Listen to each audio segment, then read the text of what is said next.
Well, I've got a bit of time on my hands today, and I'm making a few videos for the YouTube channel. So I thought I would do a preview for the Carl Froch versus George Groves fight for the WBA and IBF Super Middleweight title that will be on Sky Box Office later in the month.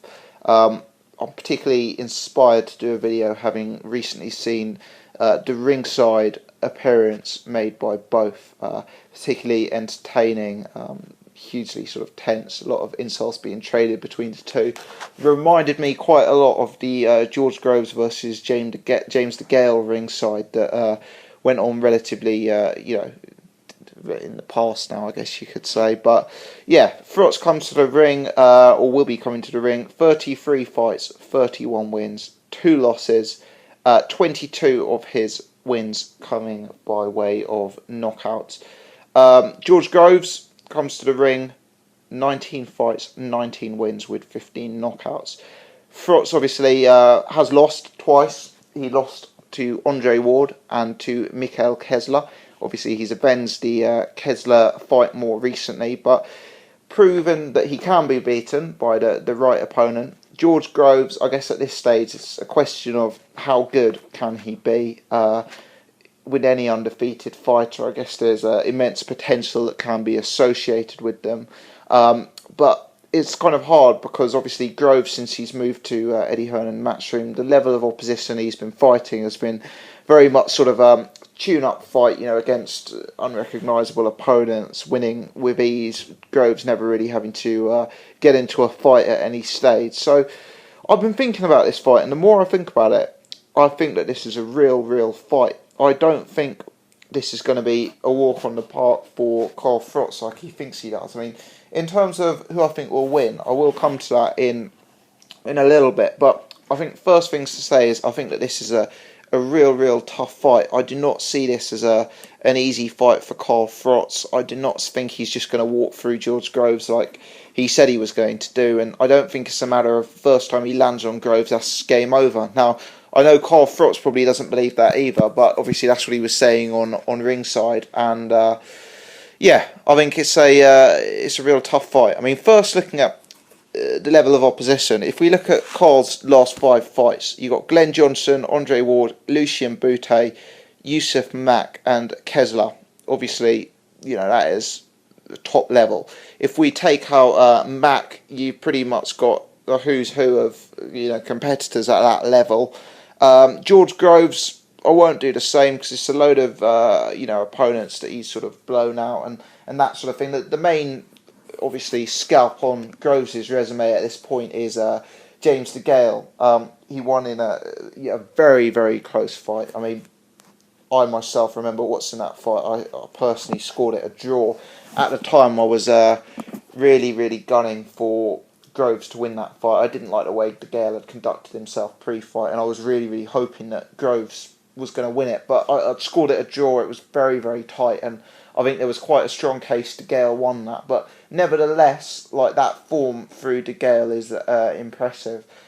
The other thing to mention is Groves beat Glenn Johnson. Obviously, that was very similar time to when Carl Froch went through Glenn Johnson. So,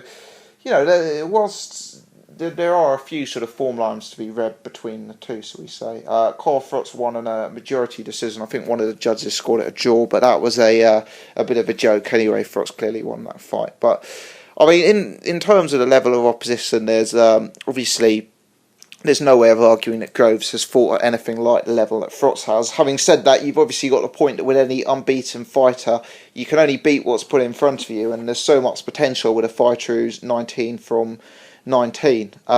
In terms of his performances over those 19 fights, there have been a few frailties, so we say. I mean, notably, as I've already touched on, the De Gale fight where George Groves really could have gone either way. At best, it was a very close victory, and Groves would have lost multiple rounds to De Gale.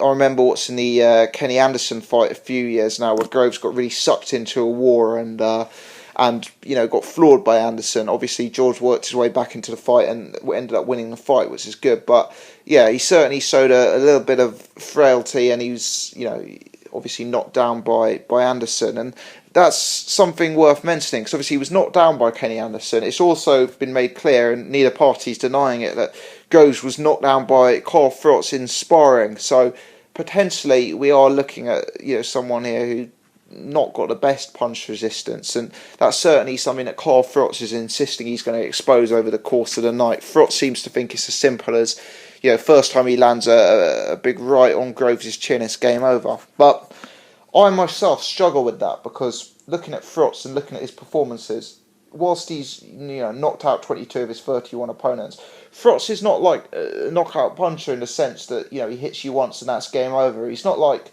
Sergio Kovalev, Golovkin, Stevenson, Adonis. Not like that at all. He seems to wear opponents down, a constant barrage, fast hands, and pretty much not giving you a moment's spare. I mean, the way he took out Butte is how I think of Carl Froch as a knockout artist, not in the way of being a one-punch knockout specialist. So for me, I think I do struggle with the idea that the second Froch lands on Groves, it's game over.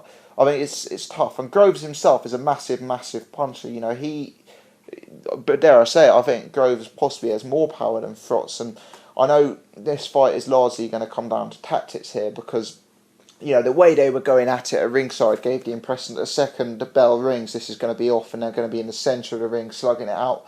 But I struggle to see that. I mean, the way Groves fought with De Gale was a masterful sort of boxing performance. Very tactical on the back foot. Fighting outside, that sort of thing. It wasn't the brawl that one would assume it would have been following the pre-fight antics in that fight. And I think it'll be much the same, in that Groves is going to have to fight a very tactical fight. If he gets drawn into a slug out in with Froch, like that's playing into Froch's hands somewhat. I think Froch has got a great chin. He's a great brawler. Loves having it with someone, and I think that will play into Froch's hand. Now, obviously, Groves would still have a chance if the fight did go that way, because as we've really touched on, Groves is a massive puncher, 15 knockouts to his name. But I think if he got into that sort of middle of the ring brawl, I think that would very much play into Froch's hands.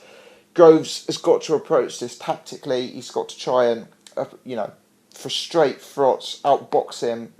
Work to Groves' advantage rather than just bringing the fight straight into to Froch's hands. Now, Groves is a very intelligent fighter. Having said that, he's lost one of his best weapons between now and his last fight, which is Alan Booth in his corner. There's no dispute that Booth is one of the top trainers and certainly one of the great tacticians of boxing. And regardless of who Groves has got in his corner now, it is not a positive at all that we are without Booth, or he's without Booth for this one. Obviously, Booth's been with him for so long, knows him inside out. But losing Booth at this stage pre-fight is a huge negative. Having said that, obviously Groves has been after Froch for a long time. Booth's been after Froch for Groves for a long time, and it's very likely that the two have had a game plan that has been agreed maybe for months, probably for years in advance, of how they'd beat Froch and that sort of tactic. So it may be that Groves comes out and is able to adopt similar tactics to the way he did against De Gale, and and can kind of frustrate Froch in that way. Now, in terms of the ringside appearance, a lot of people said that Groves won the first round of the fight, if you like, and that he got in Froch's head and that he really frustrated Froch. I think both of these guys are professionals, both of them are experienced. I don't think that's really going to affect the fight. I think Froch is a lot older than Groves, and in many ways Groves constantly getting in his ear, kind of yapping away and insulting him. Froch didn't want to rise to it, and it was more frustrating him. It was quite similar to the Tyson Fury David Haye press conference. I mean, it's very hard to sort of defend yourself and look calm when you've got someone constantly in your ear sort of going on at you, and that's what Groves did. So he sort of, a lot of the papers and the pundits have said it's first round to George Groves. I think at this stage I wouldn't read too much into that personally. I think that both of these guys are professionals, and in many ways this is going to be similar to the Groves De Gale fight, in that they talked a good game before the fight and everyone thought that was going to be an absolute brawl, but when it came down to it, it was quite a tactical and slightly slower pace than one would assume. So that's my thoughts on that side. Now, in terms of picking a winner, I really do think this is a close fight. It is one that could go either way. I think Groves is possibly the bigger one-punch knockout artist, but I think Froch's, chin is so impressive. I mean, he's never been knocked out. His two losses have come in, points losses, obviously. I don't think necessarily Groves is gonna knock Froch out.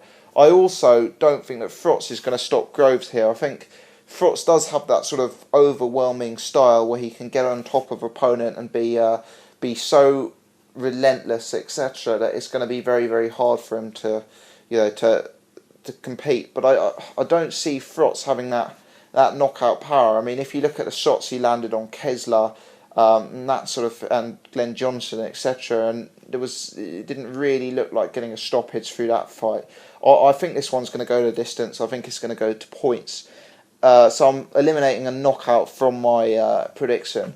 In terms of who's going to win on points, I do think Groves has a chance. I think if he fights a sort of very tactical fight, sticks to his boxing, doesn't get sucked into it, I do think that Groves is got a fighting chance.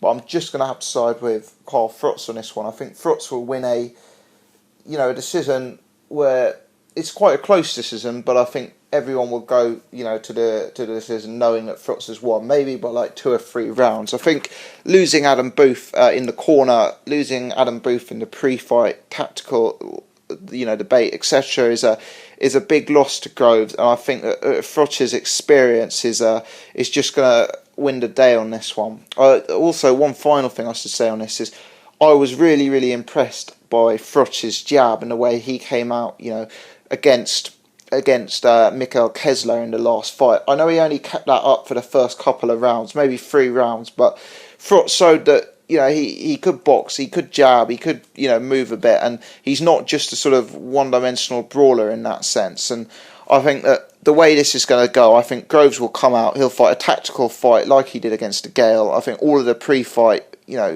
aggro from ringside will all be forgotten, and this will come down to sort of boxing and come down to tactics. And I think if Froch can use that sort of movement and that sort of jab that he employed against Kessler in the first 3 rounds, with his experience, with his knowledge of the level of opposition he's been fighting, combined with the fact that Groves has lost Adam Booth, etc., I do think that Froch will win, as I say, a close but unanimous decision. I think 2 or 3 rounds in it. That's my prediction. I may all be proved wrong. It may be that Froch folds Groves the first time he hits him, just like he says he's going to. It may be that Groves' huge knockout power comes into play. But I think Carl Froch on points is where my money would be on if I was having a bet on this fight. I hope that's what happens, because I probably will be having a bet on the fight. Please leave your comments below. I'd be really keen to hear what other people think is going to be the likely outcome of this fight. I'd also be keen to hear what people's thoughts were on the ringside appearance and how that went. As you can see, the channel's relatively new. This is only my 3rd video, so any sort of thoughts or feedback in general would be very much appreciated, or just say hello.